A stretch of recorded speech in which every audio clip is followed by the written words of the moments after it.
কানে রাধার দেওয়া বাঁশি আর ময়ূর পালক তো ত্যাগ করলে, তাহলে কি ঋষিবরের কথা অনুযায়ী প্রত্যেক বস্তু, ব্যক্তি আর বন্ধনকেও ত্যাগ করবে তুমি? এই বাঁশি আর ময়ূর পালকের মতোই কি নিজের রাধাকেও ত্যাগ করবে তুমি? রাধার দেওয়া বাঁশি আর ময়ূর পালক আমি অবশ্যই ত্যাগ করেছি দাদা, কিন্তু যে প্রেম থেকে রাধা আমাকে এই সব কিছু দিয়েছে তা আমি চাইলেও ত্যাগ করতে পারবো না। কারণ রাধার প্রেম এ কোনো ব্যক্তি, বন্ধন বা বস্তু নয়। রাধার প্রেম সে তো জীবন, শক্তি, চেতনা। আর গুরু সন্দীপনী কখনো এটা চাইবেন না যে আমি আমার জীবন, শক্তি, চেতনা ত্যাগ করি।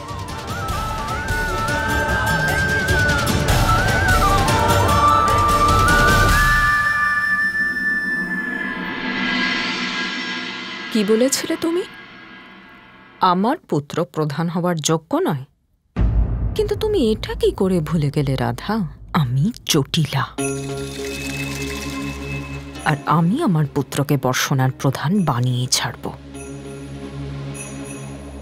আর এখন তো আমার কাছে 7 বছরের সময়ও আছে।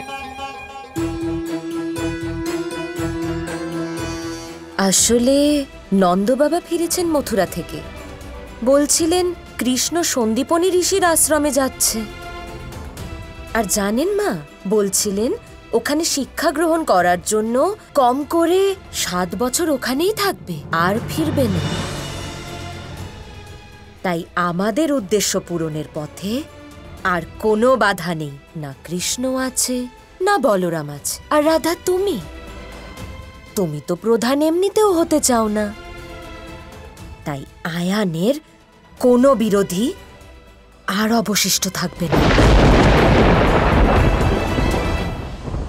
আর কি বলেছিলে তুমি রাধা? আমার পুত্র ক্রোধী, স্বার্থপর, অহংকারী।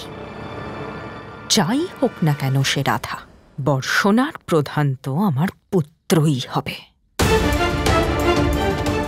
আর তুমি দেখতেই থাকবে। আপনারা আগেও কৃষ্ণকে বুঝতে পারেননি, এখনো বুঝতে পারছেন না। এমন কোনো জ্ঞান নেই যা প্রাপ্ত করার জন্য কৃষ্ণের 7 বছর লাগবে।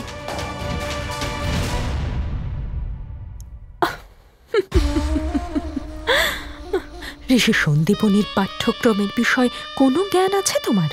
হ্যাঁ, 64 কলা, বেদের জ্ঞান আর বেদান্তের গুরু রহস্য সম্মিলিত আছে ওতে। আমি কি ভাবছিলাম রাধা, 7 জায়গায় 70 বছর সময় না লাগে কৃষ্ণ। আর আমার বিশ্বাস আছে আমার কৃষ্ণ এই পাঠ্যক্রম 70 দিন হওয়ার আগেই পূর্ণ করে ফেলবে।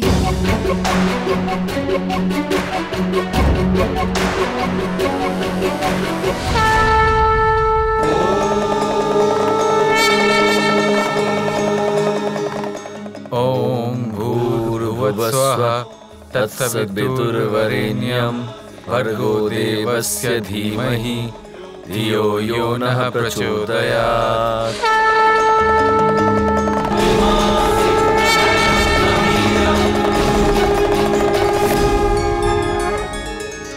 এই যজ্ঞসূত্রের সাথে তোমাদের যজ্ঞোপবীত সংস্কার পূর্ণ হল।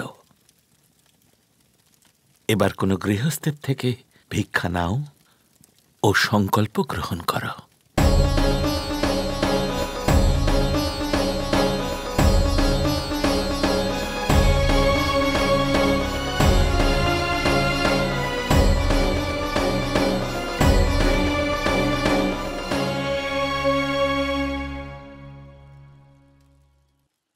গুরুমা, এই আশ্রমে গৃহস্থ কেবল আপনি। কৃপা করে আমাদের দান দিয়ে আমাদের ধন্য করুন।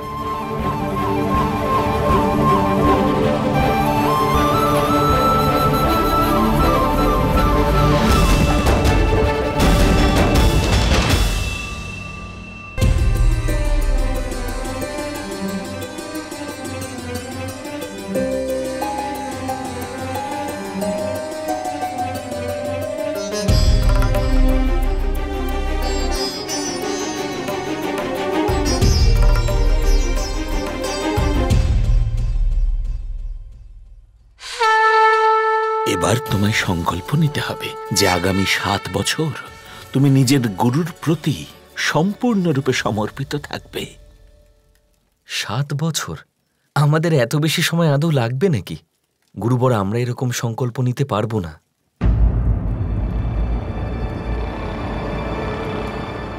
দাদা, যদি কোনো ব্যক্তি সময়ের পূর্বেই তার শিক্ষা এবং বিদ্যা পূরণ করে নেন, তাহলে তার থাকার আর প্রয়োজন পড়ে না।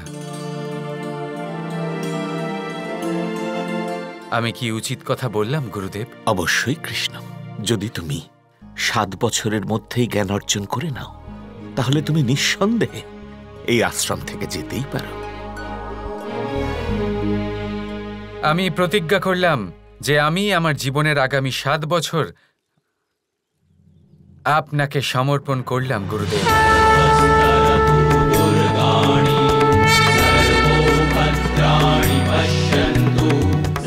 কল্যাণ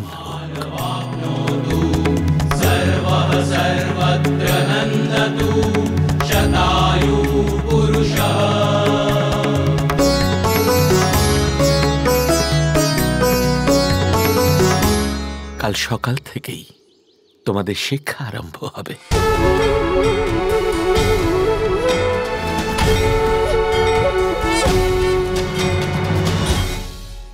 কানে তোমার 7 বছরের সংকল্প নেওয়া উচিত হয়নি। কি যায় আসে দাদা? 7 বছর কেন? আমরা 70 দিনের জন্য এখানে থাকবো না। অর্থাৎ 7 বছরের বিদ্যা 70 দিনেই পূর্ণ করবে তুমি? এ আমার ইচ্ছে নয় দাদা,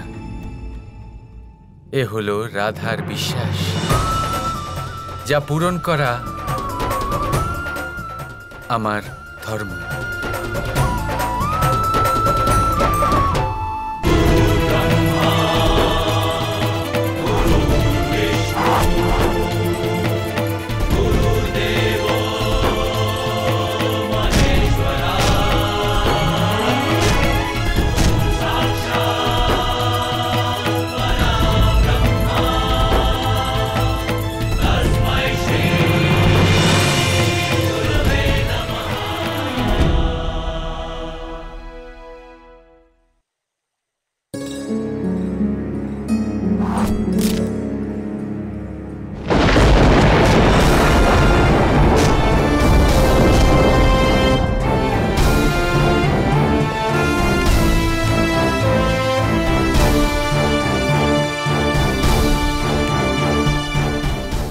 বাবা, আমার মনে ধর্মবোধ জেগে উঠেছে।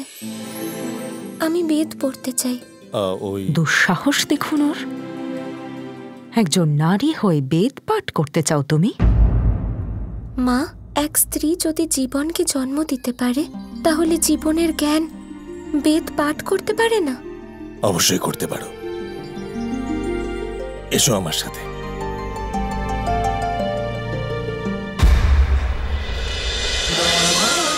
Krishna Krishna Krishna